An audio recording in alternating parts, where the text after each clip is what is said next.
नमोस्तु नमोस्तु सभी क्षुल्लक महाराजाओं को इच्छामि इच्छामि इच्छामि। महाराज श्री कहते हैं कि स्त्री पर्याय की सार्थकता तभी है जब वो संतति को जन्म दे और माँ बनने का गौरव प्राप्त करे, और उसकी सर्वोत्तम अवस्था है कि वो एक तीन लोक के नाथ तीर्थंकर भगवान को जन्म दे। वही जब वो भगवान को जन्म देती है तो संसार का सर्वोच्च उपहार उन्हें प्राप्त होता है। वर्तमान में अभी जो 2 तारीख से 7 तारीख तक पंच कल्याण चल रहा है, उसमें जिन सौभाग्यशाली दंपतियों को माता पिता बनने का सौभाग्य प्राप्त हुआ है, उनकी अभी जगह जगह खूब धूमधाम से उत्साहपूर्वक गोद भराई का कार्य चल रहा है। तो मेरा इसी संबंध में एक प्रश्न है जिसके 4 पॉइंट है कि बोलिए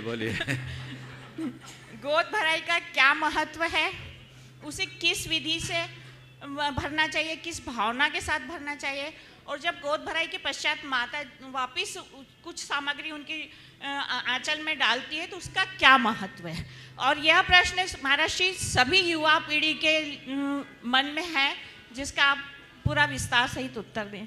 देखिए, भगवान को जन्म देने वाली माँ लोक में सबसे उत्तम होती है, वो लोकोत्तम। आचार्य मानतुंग ने स्पष्ट लिखा, नान्या सुतम तदुपमम जननी प्रसूता। इसलिए उस महिमा को तो हम कतई नकार नहीं सकते।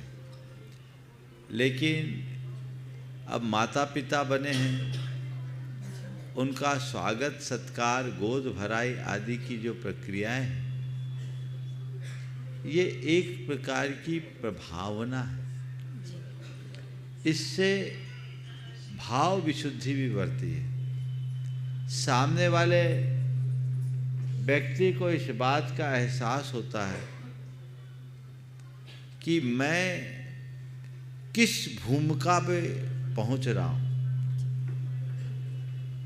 मैं किस भूमिका को निभा रहा हूं, ये इसका एहसास उसे होता है और तब उसका परिणाम मिलता है।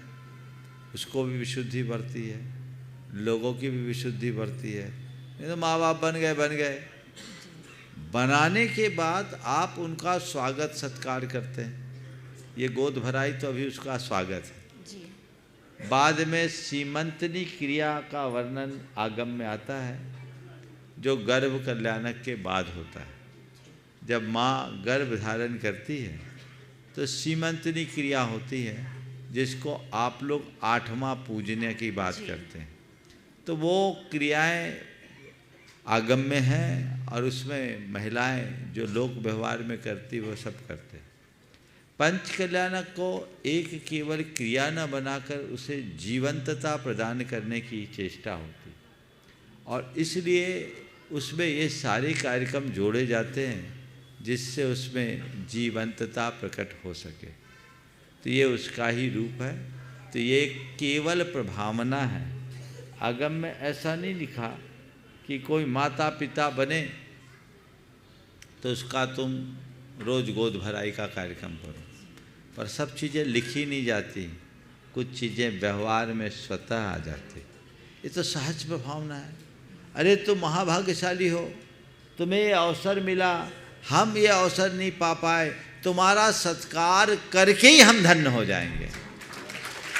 किसी व्यक्ति के अच्छे कार्य की अनुमोदना से भी पुण्य का उपार्जन होता है।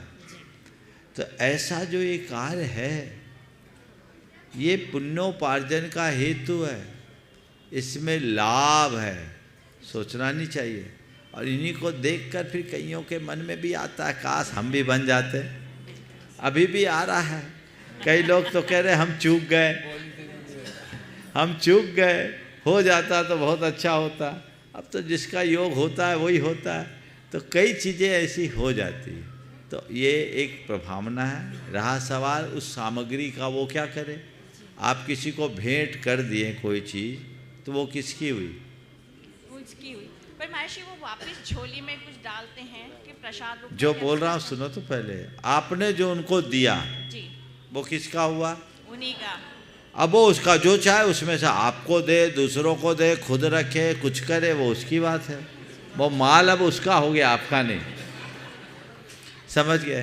हालांकि ज़्यादातर लोग ऐसे द्रव्य का सद्व्यय करते हैं, दान धर्म के कार्यों में लगाते हैं, पारमार्थिक कार्यों में लगाते हैं, पर वह उनकी स्वेच्छा है, उसमें उन्हें बाध्य नहीं किया जा सकता कि ऐसा करें। वो तो ठीक है महर्षि, पर जो सामग्री हमें वापस प्राप्त हुई है उसका हम क्या करें? उसका आपको कोई गिफ्ट देता, आप क्या करते हैं? वो रिटर्न गिफ्ट मान लो, वो रिटर्न गिफ्ट है, खा पी सकते, कोई दिक्कत नहीं, वो आपका, वो निर्माल्य नहीं, वो आपका माल है।